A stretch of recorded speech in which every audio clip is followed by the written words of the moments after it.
everyone. Hi. Welcome to I Got Problems. My name is Sandra and Annabelle. Yes, so today we are coming back to you with another topic. You guys are listening for the first time and you're like, I don't know.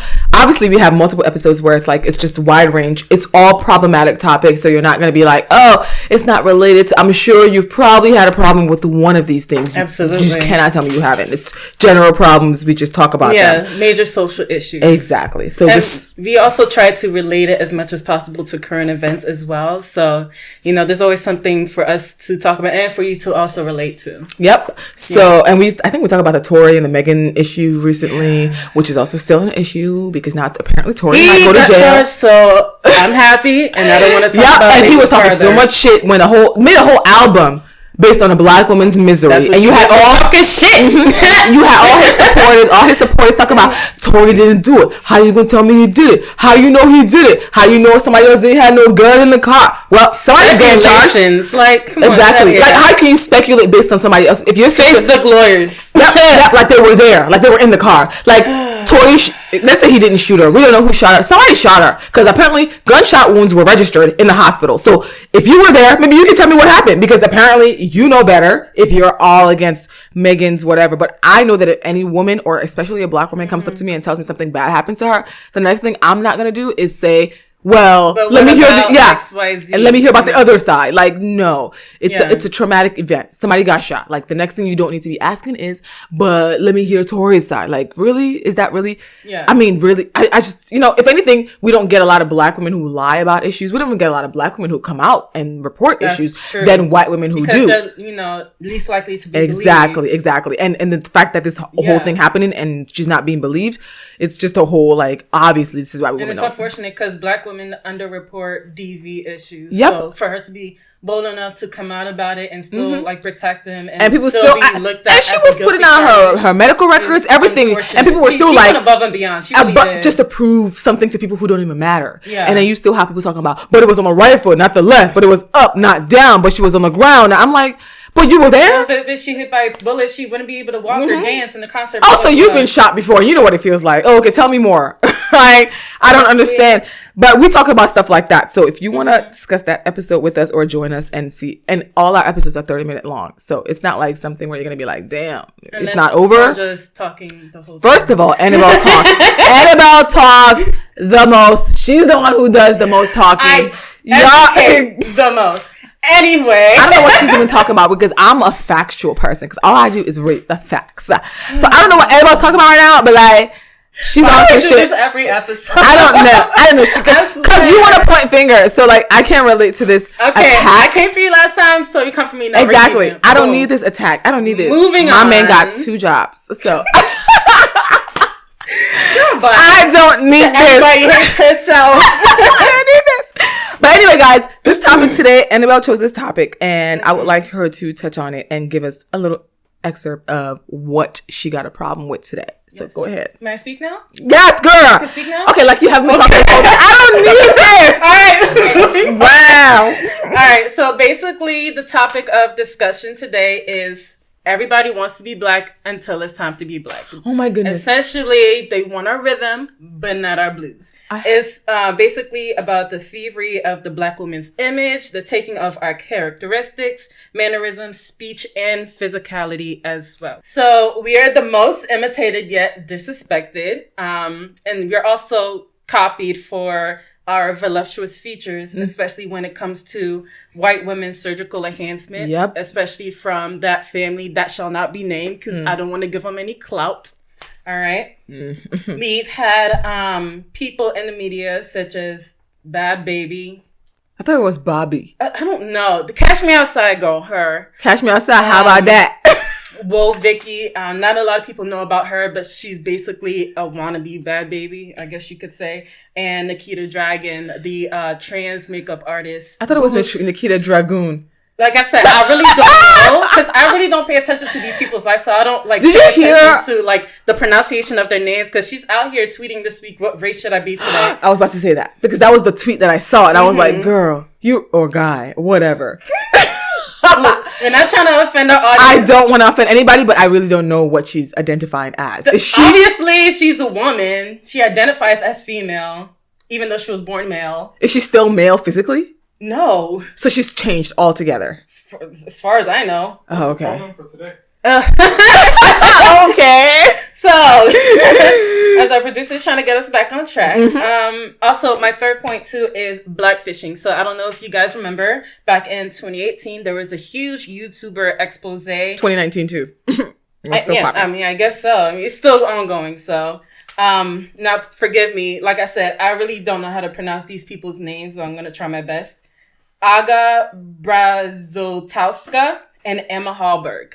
They were both masquerading as Black or mixed race women while racking up social media recognition and notoriety, as well as the recent Rachel Dolezal, who is now Jessica Krug. Wait, Jessica Krug is Rachel Dolezal? No, but she also tried to identify as Afro-Caribbean. Oh, right. The white Jewish It's lady. crazy how far they go with identifying as Black women and how little Black women who are actually Black women go. And I think that's what sucks is as a Black woman, I don't get as far as a white woman imitating a Black woman. Isn't that crazy? I don't, like, how can you fake being Black and you get further ahead in life than me, who is actually Black? I don't know if y'all saw that clip, Omarosa, and I know she's not a fan favorite of a lot of people, but there's something to say of her energy. Like I don't know. I just look up to her. She has that dark feminine energy that kind of attracts me and kind of inspires me. Not to be a bitch. Isn't she the one that's like Trump supporter?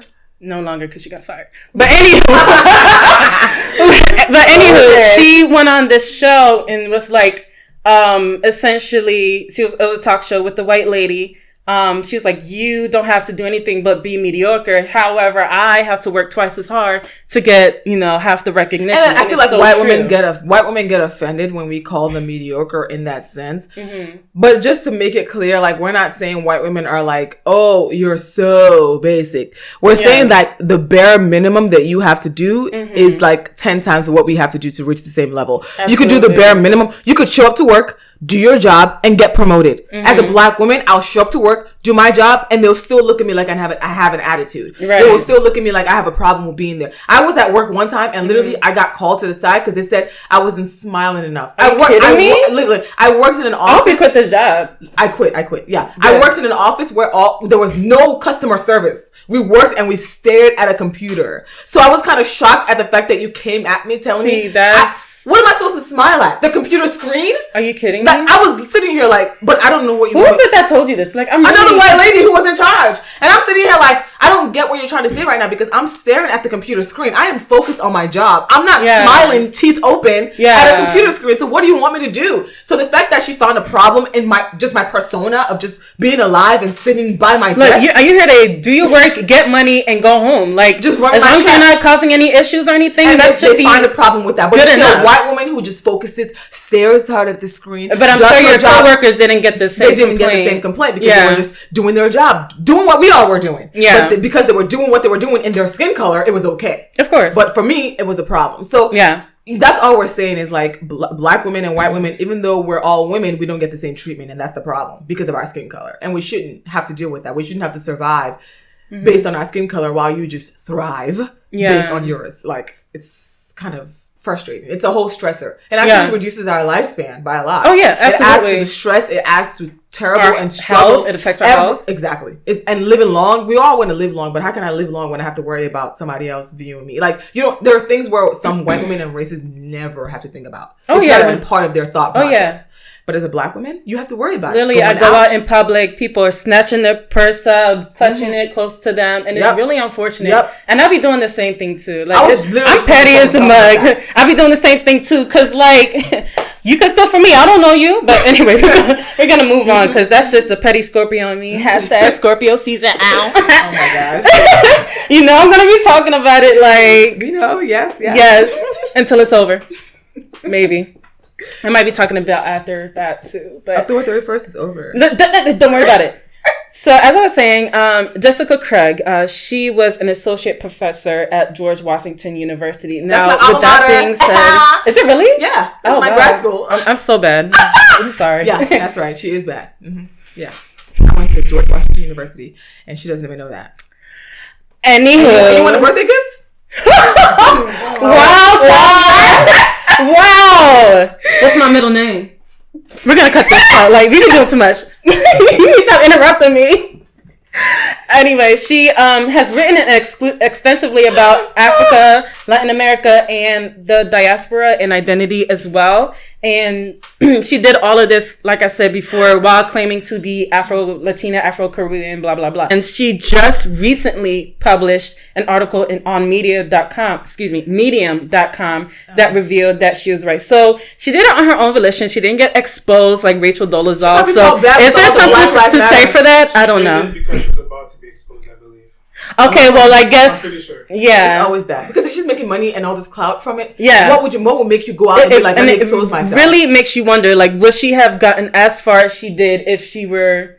But I don't think so, because if that was the case, she never would have decided to go into this whole persona. Absolutely. If she was successfully thriving as a white woman, she never would have thought, let me try to do X, Y. Like, I it never would have been a thought process, but because she...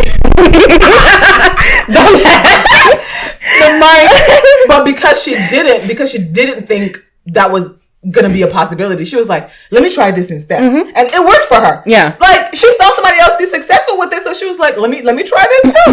And it sucks because it works. And I hate the fact that it works, because we're probably one of the people who were probably supporting her. People like us were supporting her to get to that point. Oh, we're gonna get into it, trust me. So I wanted to go ahead and give the Urban Dictionary definition of blackfishing. So here we go. It's commonly this is a word you were struggling on last time. Let's do it. But commonly perpetrated by females of European descent, which involves artificial tanning or spray tanning, using makeup to manipulate facial features in order to appear to have some type of black African ancestry. That's contour. They do a lot of contour. Yep. Basically, the general point of blackfishing is for a female of European descent to appear African, Arab, or Hispanic ancestry, but more so, of course, and African or African American. As a black woman, you can get confused. You can look at that shit and absolutely. Be like, well, damn, is she black or what? Is she mixed? Like, to see that they can wipe their entire face off and be white. Yeah.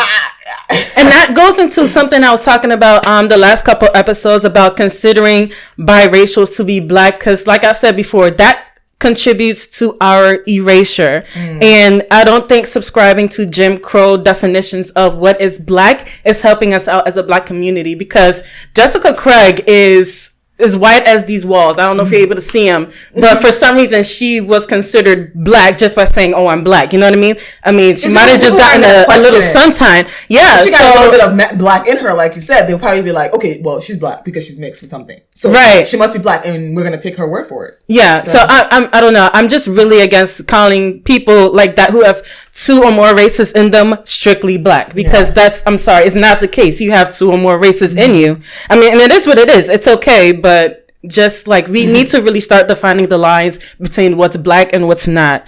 Also going back to blackfishing, some also consider it to be equivalent to the modern day blackface, which, to be honest, I agree. Because it's not just dark foundation. It capitalizes off the looks of historically oppressed groups and people by people who come from more privileged backgrounds. So, and it sucks because it's like they get to kind of like take a step into the life of being black with all the positive benefits, I guess you could say, like the looks, the aesthetics, the lifestyle, the culture. Absolutely. And then when they're done, they go home, wipe it off, and they're back to the privileged white life that they love and enjoy so much. So it sucks for us because I can't just wipe off my black. Yeah. And I don't want to. I don't want to, but it sucks that I can't wipe off my black, but I have to live through the struggle. I have to take the good, both the good and the bad. Meanwhile, you just want to profit off the good, and that's unfair. That's what the issue is. Yep. Basically, what these women are doing is taking away from actual black creators, especially when it comes to like things like Instagram, because people are influencers and YouTube and things like that. Basically, they're getting sent natural hair products from, natural hair product companies that are aimed at black people. And when companies do that and sponsor them, they're basically taking money away from an actual black influencer and giving it to somebody who just appears to be black. Yep. So it's also taking money out of our pockets, which for me is definitely a no-go. Yeah, it is. And it's really frustrating as well, because it's like we all struggle through so much and then trying to survive through just daily life. Absolutely. And then just to have somebody who's just like already living I don't want to say, I don't know everybody's life, and I don't know what a white person lives their life like, but I know it's much better than a black person. Yeah. Especially in this era and today, like with the struggle. So it's like if you're already doing above average because of your skin color, and then to go out of your way to then take away, like, do you not think about that sometimes? And it goes into another conversation that me and you had off camera once about back in middle school. This is a personal story. Back in middle school, when I would always be teased for the size of my lips. And, you know, it's something that made me insecure. I didn't notice the size of my lips before that. Come to know, like, a decade and a half later, somebody else is profiting off of lip kits because they decided to go and get injections to make their lips look like mine. Make money off of that. It's a huge slap in the face. And then decided, these girls like my lips so much, let me make a lip gloss line. And they ate it. Oh, yeah. If a black girl said, this is crappy quality, by the way. A black girl's like, my lips are awesome. I am so proud of my lips. I'm going to make a lip gloss. Yeah. Who's going to support it? It's very unfortunate. You would have to literally struggle. Very unfortunate. You would have to almost force black people to even support you. Talk less of white people to be like, okay.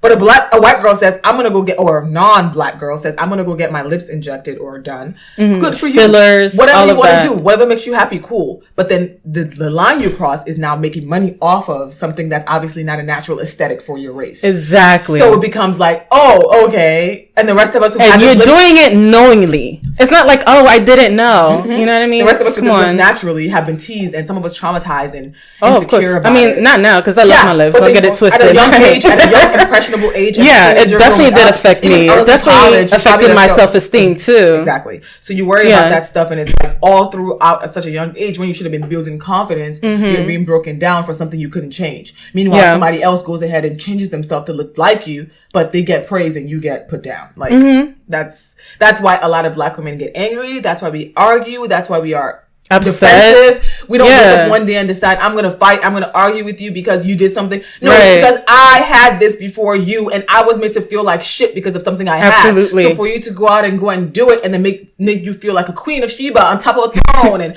like, oh, you found something new. This is not new. Same thing with braids and hairstyles. And baby hairs and extensions. It's like, really? You're acting like this is not something mini buns. They used to call that Marc Jacobs. I'm looking at you, boy. Bright hair colors. Black people would have bright hair colors. They would call that shit ghetto. A lot of black women and dark skinned women found it difficult to get.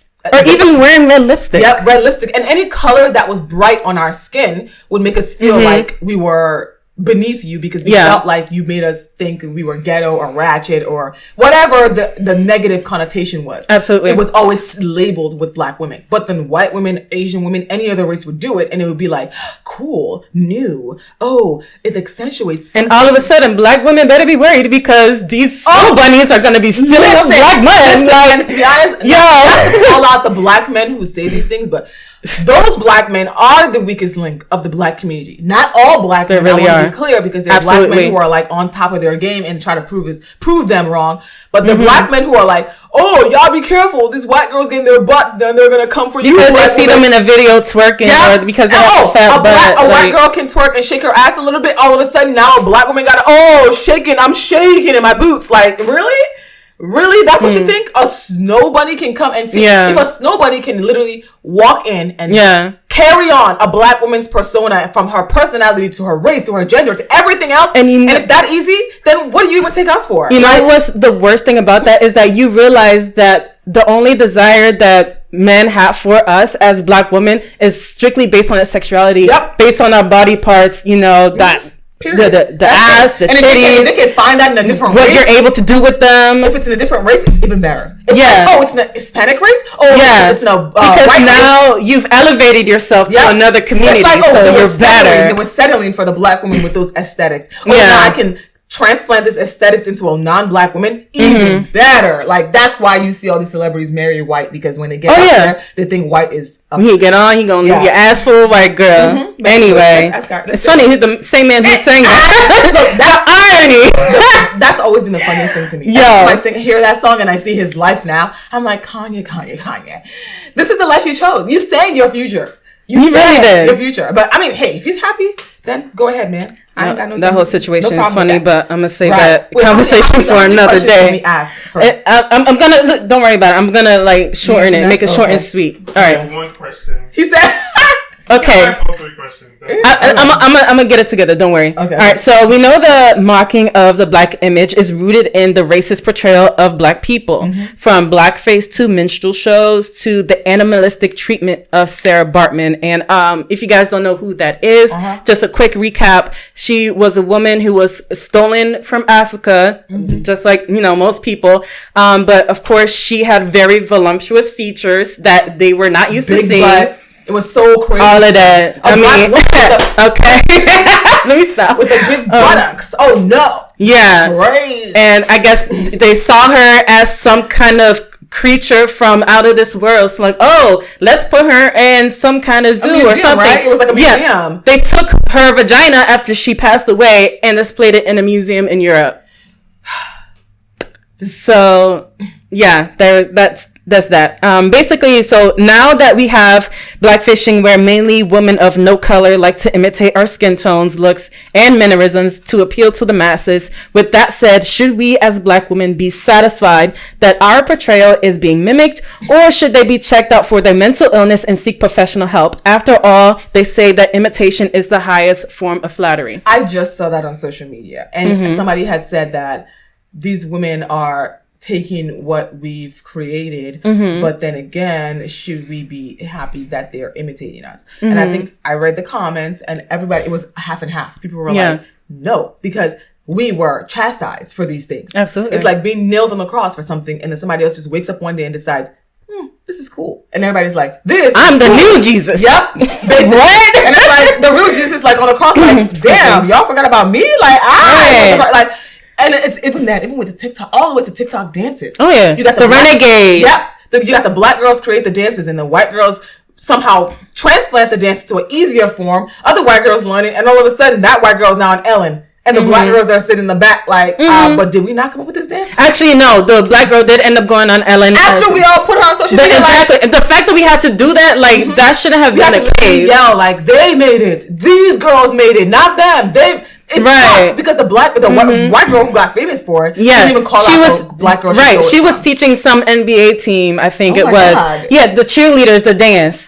And then she got clout for it. So I don't remember that girl's name, but this shit. I didn't even hear about all that. But like, I don't think I would be flattered as a black. Speaking for myself, I don't think I'm flattered. I agree. Because even when I see, yes, I understand. Like when I see white women with braids in their hair, I'm like, it's a hairstyle. You chose the hairstyle. If it's not good for your hair, if your hair falls out, that's on you. White people putting braids in their hair and take it. Bro, it's a mess.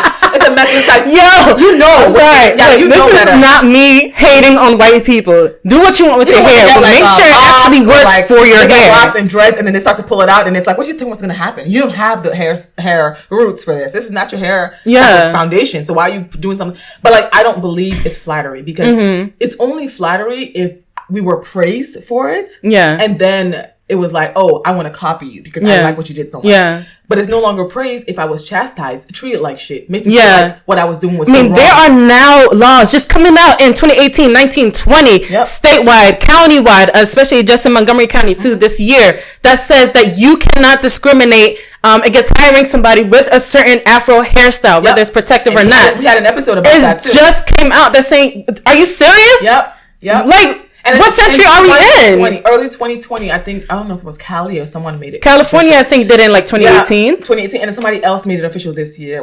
Montgomery County. And I think it's all of Maryland now, if I'm not mistaken. Possibly. But I could be wrong. But the fact that we're just doing all that is kind of a mess. So I would never feel some type of way about some white person copying us if they understand the culture and are aware of that. Hey, and the struggle that it comes from, that we deal with because of it. And then, do you hear the history? I don't know how true it is, but the history of how braids originated from people trying to build maps. So trying to escape routes so they were building slavery. Escape routes with the pattern of the braids so they can travel underground and get out from slavery. So there's so much history with braiding of hair. So have somebody then decide they just want to look cute for their Instagram followers. Right. And then all black people are looking like, oh, we're ghetto for the same thing. Exactly. I put my braids on right now. Like I have braids on. If I go to work now, I don't know if I'm going to be seen as ghetto or ratchet. But a white person does it. It's just fish braids. Fishtail, and that's it. Like, that's all they like. Oh, it's so cute. I like it fishtail Yeah, right. and this is a perfect topic for Halloween because now that you know what's right and what's wrong, do not go dressing around in kimonos or outfits, Native American feather hats. If you're not Native American, blackface, please don't do it. If you want to become or act like a black celebrity, sure, but don't do it in blackface. Like if you're a white person, you want to act be Jay-Z, be Jay-Z. But don't do blackface. That's it. I can't wait to see social media because I know somebody's still going to do it. Somebody's going to mess up. Always, I'm going to get gonna fired. They're going to get called out. They're going to put up. Like, you keep doing this dumb shit and you keep thinking you're invisible. But guess what? Social media is huge. You're going to get called out. Somebody's going to blast you on their social media. And you're going to get fired from your job. Like, how about you stop doing shit that could affect your livelihood? Okay. Right. So, going to my last question. Why do you think that non-black women who want to integrate themselves, look, I'm sorry, you're just gonna have to get used to it. Why do you think that non-black women who want to integrate themselves into black spaces and or gain fame take on this stereotypical persona to get attention? And how come they feel so comfortable doing so without also caring about black issues? Basically, why is it okay for them to act black but not be black? I think, oh my God. So we're about to talk about it. I was just at a wine festival, right? Winery tasting, right? Ended up How here. long ago were you there? Not long. Hater. I wasn't going to mention it. Not long. But he went ahead and did it. When I was there, while we were getting served, the guy walked up to us. He was like a guy. I don't know if he was gay. He was like, yeah, girl, and like using all this like black AAVE like type of language, like, yeah, girl. He was like, don't worry, the food is slapping, it's bomb. Like, I was just like, who said slapping? I don't know, but he literally walked up to the next table, and I'm sure he was just like, the food is amazing. I'm sure you're going to enjoy the succulent taste of the meal you will be served. Meanwhile, he came up to our table talking about the food is slapping, and I'm like, do we look? That's how you know you're really not down. Nobody says slap. I never heard that in the 2010s, 2020s. I'm sorry. That's just maybe me. he was wanting to get more tips. Maybe he saw the environment he was in and thought black women, let me switch, become. He wanted tips. And I mean, he didn't get that much tip because we were just like, okay, like awkward. Exactly. But like, you did all that to your own detriment. Like, exactly. come on. So in the end, he didn't really help himself, but we did notice. Like after he walked away, my other friend in the table was just like, why was he talking like that? I was like, girl, I don't know. He came to the table and just thought we were going to be like, you don't know where we come from. Well, we could have come from this most suburban part. We could have sounded real country. Like, you don't have to do all that. So that's with our next topic. Yeah. So like, we'll be talking about that next if you want to tune in on Sounding White. But anyway, like, it was just weird. Like, he just came out. So I don't know. I think a lot of them do it because they want to blend in with the environment, but they don't really think about the consequences. Absolutely. Like, that's it. Like, that's all I think in that situation. Yeah. Well, I mean, that's all I have to say. You want to go ahead and start with the resources? Yeah. So resources, guys, before we get off, of course, we'll tell you the resources so that you can find information because we cite our sources and we don't plagiarize and because we graduated. So, how to support Black Lives Matter, because that was one thing they forced us. Like, I don't know about y'all, but like, they really pressure this whole like don't plagiarize shit in grad school. So anyway, so how to support Black Lives Matter, we have a link for that. It's like www.timeout.com with a long ass how to support Black Lives Matter link. Therapy sources, primary care physician, Instagram at BetterHelp. Actually, it's whatchamacallit, Mental Health Week, Awareness Week. Is it? Yes, it is. Nice. From like the 9th to the 11th or something like that. So okay, you guys, Mental Health Awareness Week. Let your friends know, share, talk to whoever needs to be talked to, explain what you don't have to talk to them if you don't want to talk to them. You can also recommend at BetterHelp or like some online therapy service so they can get help, because I know some people are like, I don't feel like talking to somebody about, because you can make it worse than it already is. So if you don't want to talk to somebody about mental health, don't talk about it. Don't make it worse. But be aware that this is the week, even though it should be all year. It's not just 1 week recognition. This is all year. Recognize your mental health issue all year. So the next one is BetterHelp is free for 1 month. So I just want to let you guys know, if you go to betterhelp.com/thoughtfulhuman/ you will find it. We also have the links. You don't have to think about it. Also, we have other sources. We have like 3 more sources from Yes Magazine, CNN.com, and umich.edu. So you can learn about pretty much how to educate yourself on these topics. We can't really touch on everything in 30 minutes. Of course. The links are essential. So yeah, Annabelle, please tell us the mental health tip of the week. Okay. So our mental health tip is to set realistic goals And this is definitely something I can use for myself, to be honest. Definitely decide what you want to achieve, whether it's academically, professionally, and personally, and write them down. Write down the steps you need to realize your goals. Make sure to aim high, but also be realistic and don't overschedule yourself. You'll also enjoy a tremendous sense of accomplishment and self-worth as you progress towards your goal. Great. Yay. So I hope that helps you this week, especially this week. And once again, if you haven't reviewed our podcast, take a second. Please it's do. Literally like 2 seconds. Thanks. Even if you can't say anything, just give it 5 stars so that people can find it. Because the more you review it, the more others can find it. And if you really thoroughly enjoy this topic and you're like, you know what, I F with you guys, like y'all bomb, then please let others know or share the link with somebody else. Like, you should listen to this so they can find us and support us. So yeah. And this is on YouTube. So if you want to view and see us interact, we're also on YouTube.com. So you can find us on there. I got problems pod. Yeah. YouTube.com, I guess / I got problems pod. I don't know what the link is, but anyway, it's going to be really, look, I know that sometimes YouTube limits you on what you can put at the end of your link until you get to a certain amount of subscribers. So it's why we need y'all to subscribe and support us. But yeah, the link is going to help us make some YouTube money, man. This pandemic been hitting us kind of hard, you know. It's tough out here. It's rough. Yeah, it's really in these streets. Yeah, support us, and we'll see you on the next episode. I got problems. Bye.